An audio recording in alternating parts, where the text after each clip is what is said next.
Olá, boa noite. TN2 no ar com um caso covarde. Olha só como ficou essa mulher. Os ferimentos estão espalhados por todo o corpo. Durante 2 dias, ela foi espancada pelo marido dentro de casa e teve 3 costelas quebradas. Chutes, tapas e socos.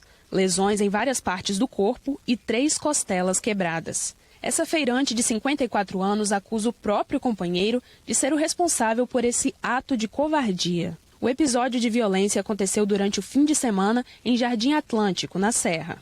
No ato de fúria, ele também teria quebrado as janelas, o vidro da mesa e acertado a porta da casa com esse facão. O casal estava junto há 3 anos e ela conta que a violência sempre fez parte da relação. Sempre ele que estava certo, eu sempre que estava errada, nada que eu fizesse era o suficiente para ser bom. Por 2 dias, a vítima contou que viveu em cárcere privado. Só era autorizada a sair junto com ele e não podia ter acesso ao próprio celular. Ele me empurrou, caí no chão, me ralei inteiro, ainda perdi minha bolsa com os documentos, com tudo. E depois ele pegou, e normal, aí depois que eu cheguei em casa com ele, aí continuou as pancadas. Na rua, ele me batia na rua, na frente de qualquer pessoa. A vítima contou que, apesar de viverem um relacionamento abusivo por todos esses anos, não tinha coragem de terminar. É que sempre que falava em separação, ele ameaçava agredir os filhos dela. Eu era ameaçada. Ameaçada porque ele pegou no meu ponto fraco, meus filhos. Que ele ia acabar com... Ele não tinha nada a perder, ele não tinha pinto para dar água. Então, ele podia fazer o que ele quisesse com qualquer pessoa. Após a denúncia da família, Jaqueson Soares dos Santos foi preso na tarde de segunda-feira. No DML, ele confessou que a agrediu e colocou a culpa nela. Nós estávamos usando droga, nós estávamos cheirando, bebendo. E eu não bati nela porque eu quis, não, pô. E por que então? Por causa que ela ficou me provocando, pô. Há cerca de 1 ano, Jaqueson já havia sido preso por 4 meses por agredir a feirante. Ela o aceitou de volta acreditando na promessa de mudança. Dessa vez, a mulher, vítima de violência doméstica, quer romper de vez com o ciclo de ódio. Desejo só que ele pague o que ele fez, mais nada. Ué. Isso não só para ele, para todos, porque ontem chegou um monte de gente que fez a mesma coisa. Então, para mim, uma pessoa que faz isso, ela é covarde, porque nada que você fizer justifica você agredir a outra pessoa. Não dá mais certo? Vai embora, larga. Agora, fazer isso aí é covardia. Covardia é um relato muito importante, gente. A Polícia Civil diz que o suspeito foi autuado em flagrante por lesão corporal qualificada, cárcere privado e injúria, e ele foi levado para o presídio. Ainda na Serra, outra mulher foi vítima do ex-companheiro. Ela foi sequestrada e mantida dentro de um carro. A vítima é uma garçonete que passou por momentos de tensão na tarde de hoje. Por não aceitar o fim do relacionamento, o ex, um prestador de serviços elétricos, a sequestrou quando ela passava pelo bairro Jardim Bela Vista. Ainda muito abalada, a vítima preferiu não gravar entrevista, mas contou que há pouco mais de 1 semana, o mesmo agressor tentou matá-la, levando até uma região de mata da Audifax Barcelos, também na Serra. Ela conseguiu escapar depois de ser ameaçada e forçada a ter relações sexuais com o agressor. Foi aí que ela pediu uma medida protetiva contra ele. Tanto o agressor quanto a vítima já estão em um novo relacionamento. Mesmo com medida protetiva, o homem a procurou para saber sobre o atual companheiro da vítima, querendo saber com quem a mulher estava namorando. Por muito pouco, o caso não evoluiu para uma tragédia. Durante o crime, a mulher colocou a mão para fora do carro quando avistou uma viatura. Foi aí que uma perseguição policial iniciou e o homem foi levado ao plantão especializado da mulher. Olha, essa ocorrência ainda estava em andamento na delegacia, não dá para saber se ele foi autuado ainda, viu? Mas foi preso o suspeito de atirar contra a filha do ex-prefeito de Cariacica. Os bandidos queriam roubar a moto do tio da menina. Ele acabou baleado e morreu. Era para ser uma volta de moto em que o tio, Carlos Alberto Franco Júnior, de 35 anos, agradava a sobrinha de 11. Os dois estão sem capacetes. Eles rodavam pela rua do bairro Santo André, perto de onde moram. Logo que entram nesta rua, são seguidos por 2 homens em uma moto. Eles teriam tentado fazer Carlos parar, o que não acontece. Um único tiro é disparado pelo carona da moto. Acerta a cabeça, atingindo o olho da vítima. Passa a poucos metros da cabeça da criança. A morte de Carlos é instantânea. Ele perde o controle da moto, bate em um poste e cai. Os assaltantes dão meia volta e fogem sem nada levar. A menina que estava na garupa se levanta e sai correndo. Vai pedir ajuda. Mas aqui na rua, além das diversas câmeras de monitoramento, teve também um morador que acabou acompanhando tudo ao vivo. Ele estava em casa, tranquilo, assistindo televisão, acompanhando o sistema de monitoramento, quando ouviu um barulho, que ele achou que fosse tiro. Em seguida, viu um acidente acontecendo. Num primeiro momento, ele nem imaginou o que pudesse de fato ter acontecido. Só depois que veio aqui para a rua, que ele teve ciência de que se tratava de um latrocínio. Minha esposa que me disse, vai lá ver. E então eu cheguei lá, foi quando eu vi o homem deitado a moto, uma perna por baixo, outra por cima. A menina de 11 anos é filha do ex-prefeito de Cariacica, Juninho. Já a vítima fatal, Carlos Alberto, é ex-cunhado do ex-prefeito. Nas redes sociais, Juninho postou uma foto dele e da filha no hospital. Ele informou que a menina teve trauma na cabeça e no dedo. Nós estamos aqui no hospital desde ontem e a família velando um corpo que 2 irresponsáveis delinquentes tiraram a vida por conta de um bem que não é deles. A moto usada no crime foi encontrada logo depois, a cerca de 3 quilômetros daqui, em Nova Betânia, Viana. Nós conseguimos localizá-lo na casa da namorada dele, no município de Viana.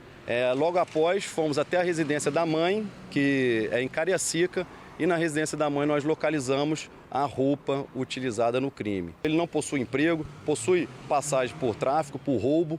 No depoimento dele, ele confessa que foi o atirador que acertou a cabeça da vítima e ele nos informa que ele estava devendo o tráfico de droga da região e, por isso, ele tinha que fazer, na linguagem dele, um corre. Então, a arma não foi recuperada, segundo ele, está com comparsa e seria a arma do tráfico de drogas. Na noite do domingo, o lavador de carros, o Alessandro Pereira da Silva, de 41 anos, foi assassinado enquanto caminhava com a mulher nas ruas do bairro Parque Gramado. O alvo do assaltante era o celular da vítima, que foi levado. Normalmente é um crime de oportunidade, os criminosos estudam vítimas em potencial, eles não têm pena da pessoa, eles não têm valor pela vida. Estão sendo procurados os suspeitos de matar um comerciante na Serra. Esse crime foi filmado, gente. Veja que há 2 carros estacionados. Os bandidos estão no carro branco. Quando o comerciante se aproxima a pé, os criminosos saem do veículo e rendem a vítima na calçada. O comerciante reage e leva um tiro. O Eimen Lee, de 47 anos, tinha saído da pastelaria dele, que fica em Laranjeiras, na Serra. Ele teve o celular levado. Foi socorrido, só que morreu no hospital. A vítima tinha um hábito de parar o carro no mesmo local e sair da pastelaria com dinheiro. O celular da vítima foi encontrado em Felrosa, também na Serra, mas o carro não foi levado nesse crime. No bolso da vítima, a polícia encontrou R$1.000.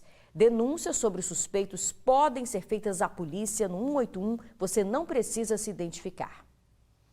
E vai passar por mais uma cirurgia, a advogada de 25 anos atingida por uma pedra na Rodovia do Sol, em Vila Velha. Ela teve afundamento de crânio. O suspeito já foi preso. Após 3 dias internada, Micaela conversou com o TN. O inchaço está sumindo. Ainda sinto um pouquinho de latejações, mas nada assim de grandes dores, não. Eu fiz uma cirurgia de sábado para domingo. O Dr. Renato Marano me tranquilizou muito, eu estava muito nervosa.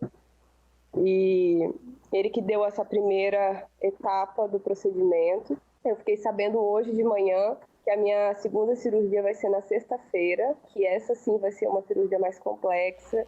Eu vou ter que fazer a reconstrução dos ossos da face. Aí vai envolver mais médicos, vai envolver cirurgião plástico, neuro. Um pouco abalada mentalmente, né, por conta de tudo que aconteceu, mas eu tô bem. A advogada teve afundamento de crânio. Os ossos da face foram quebrados. Ela segue internada. Micaela seguia de Guarapari para o aeroporto de Vitória, quando ao passar pela Rodovia do Sol, o carro onde ela estava, com o pai e o irmão, foi atingido por esse paralelepípedo. A pedra pedra foi jogada por Gelson Aparecido dos Santos, de 40 anos. Gelson perambulava pela rodovia, disse que estava bêbado na hora do crime. Ele confessou a autoria desse crime, disse que encontrava-se sob efeito de álcool e transitando entre as faixas de rolamento da Rodovia do Sol em sentido à Vila Velha. Disse que o veículo ocupado pelas vítimas veio nesse mesmo sentido e passou a emitir sinais de luz e sonoros. Ele se abaixou, pegou uma pedra com a mão direita, virou-se em direção ao veículo, arremessando a pedra em direção ao para-brisa desse veículo. O suspeito foi encontrado em uma casa na Praia do Lé, em Vila Velha. Antes usava tornozeleira eletrônica, mas havia retirado. O suspeito tem extensa ficha criminal. Ele já havia sido efetivamente preso em ocasiões anteriores sob a acusação de haver incorrido em estupro, roubo, porte ilegal de armas, desacato à autoridade e crimes de trânsito. Porém, ele havia recobrado a liberdade, mais recentemente, mediante o uso de tornozeleira. Ele poderia ir para casa desde que mantivesse o uso da tornozeleira eletrônica. Mas ele rompeu essa tornozeleira, a Secretaria de Justiça comunicou essa infração ao Judiciário e o Judiciário decretou novamente a prisão dele. Agora, Gelson deve permanecer preso. Ele foi preso em cumprimento ao mandado de prisão relacionado ao crime de roubo anterior e foi também autuado em flagrante por tentativa de homicídio. Se mostrou completamente indiferente à vida humana. Surreal esse caso, né? 600 tiros por minuto. A arma foi encontrada numa operação de combate ao tráfico de drogas. Os detalhes já já. O empresário, dono de um abatedouro clandestino, foi preso. 6 toneladas de carne foram apreendidas. A distribuidora de carnes funcionava no bairro Ilha das Flores, em Vila Velha. O local funcionava sem autorização, já tinha sido alvo de outra operação da polícia na semana passada. O titular da Delegacia do Consumidor afirmou que não havia condições de higiene adequadas e que a carne estava contaminada, imprópria para consumo. O empresário foi autuado e encaminhado ao presídio. Essa foi a terceira vez em 4 meses que o local foi alvo da operação. E um promotor de eventos foi preso acusado de fornecer armas para traficantes. A arma com alto poder de destruição estava na mão de criminosos. Armamento de origem americana, automático, uma imitação da arma conhecida como Uzi, que dispara mais de 600 munições por minuto. Foi apenas uma das várias armas apreendidas durante uma operação da Polícia Civil em Vila Velha. 4 pessoas foram presas durante a ação, entre elas um promotor de eventos. Os investigadores identificaram um dos indivíduos que era responsável por distribuir essas drogas em festas. Foi identificado que ele era promotor de eventos. Quem comanda essa cadeia do crime é o usuário recreativo. Então tem drogas como essa que está sendo apresentada hoje, que só são vendidas em determinados lugares e um preço bem elevado que só determinada classe de pessoas pode adquirir. Durante a ação, a polícia apreendeu joias de ouro e mais de R$50 mil em dinheiro. Os suspeitos também estariam vendendo armas para traficantes. São armas que comumente elas são apreendidas em poder de narcotraficantes, submetralhadoras, pistolas com seletor de rajada, o que torna o tráfico com um poder bélico maior. As prisões foram realizadas no último dia 5 pelo Departamento Especializado em Narcóticos, mas as informações só foram divulgadas hoje. Somente esse ano, o departamento retirou mais de 1,5 tonelada de drogas das ruas. Nos últimos 3 anos, foram mais de 7 toneladas. E nós percebemos que cada vez mais são entorpecentes que estão ligados também ao tráfico de armas. Portanto, nessa apreensão que nós retiramos drogas das ruas, também tiramos considerável quantidade de armas de fogo. Essa prisão é muito importante porque retira das mãos de grandes traficantes armamento pesado que coloca em risco a vida das pessoas. Susto no norte do estado. O ônibus desce por um terreno desgovernado e atinge uma casa. 2 pessoas passavam pela rua no momento e por pouco não foram atingidas. Esse acidente aconteceu hoje cedo em Linhares e, por sorte, ninguém ficou ferido. O coletivo estava sem passageiros. A empresa responsável pelo ônibus vai pagar os prejuízos e apurar as causas do acidente. A seguir, a situação dos imigrantes da África encontrados em um navio. É um instante só. Continuam sem identificação os imigrantes da África encontrados escondidos em um navio. A empresa responsável pela embarcação tem 25 dias para providenciar os documentos do grupo. E agora está hospedado em um hotel de Vitória, sob responsabilidade da empresa da embarcação. ela pode ser penalizada pelo ocorrido. O responsável pelo navio, ele recebe uma multa, ele é autuado, porque ele tem a responsabilidade acerca de todas as pessoas que estão embarcadas, mesmo que ele não tenha conhecimento, é uma obrigação dele conhecer e manter esse controle. Eles foram descobertos viajando clandestinamente durante a troca de tripulação em terras capixabas. Os imigrantes viajaram por 13 dias em um navio que saiu no dia 27 da cidade de Lagos, na Nigéria. O destino da embarcação seria o Porto de Santos, em São Paulo. Eles enfrentaram um grande risco de desidratação e hipotermia. Nenhum deles portava documento e por isso não foi possível identificá-los. Mas, segundo o depoimento dos próprios imigrantes, a água do grupo havia acabado há 3 dias e a comida há mais de uma semana. Eles informaram que estavam viajando há cerca de 14 dias, que saíram da Nigéria e o navio de fato saiu de um porto nigeriano. A alimentação durou até a metade da viagem e a água teria acabado há cerca de 3 ou 4 dias. Devem ser levados de volta ao país de origem em até 25 dias. Eles ficam sob responsabilidade da empresa transportadora pelo prazo inicial de 25 dias. Este é o prazo que julgamos necessário e razoável para que a empresa consiga a documentação, emita passagens aéreas e todo o procedimento para que eles sejam levados para o país de origem. Segundo o delegado, ainda não se sabe o destino do grupo ou boa parte da história deles. Tudo que nós sabemos é com base na declaração dos próprios clandestinos, né? Eles dizem ser nigerianos, né? Não temos notícia que a Nigéria passe nesse momento por qualquer crise política, social, por qualquer catástrofe que pudesse ter motivado isso. Então nós acreditamos que eles sejam motivados como regra, né, pela busca de uma vida melhor, sair do seu país, às vezes queriam conhecer um outro continente, se mudar de continente, não tinha dinheiro para uma passagem aérea, para um transporte desse jeito, e acabam se lançando numa aventura como essa. Que perigo, né? O TN2 fica por aqui, muito obrigada pela sua companhia, boa noite, até amanhã.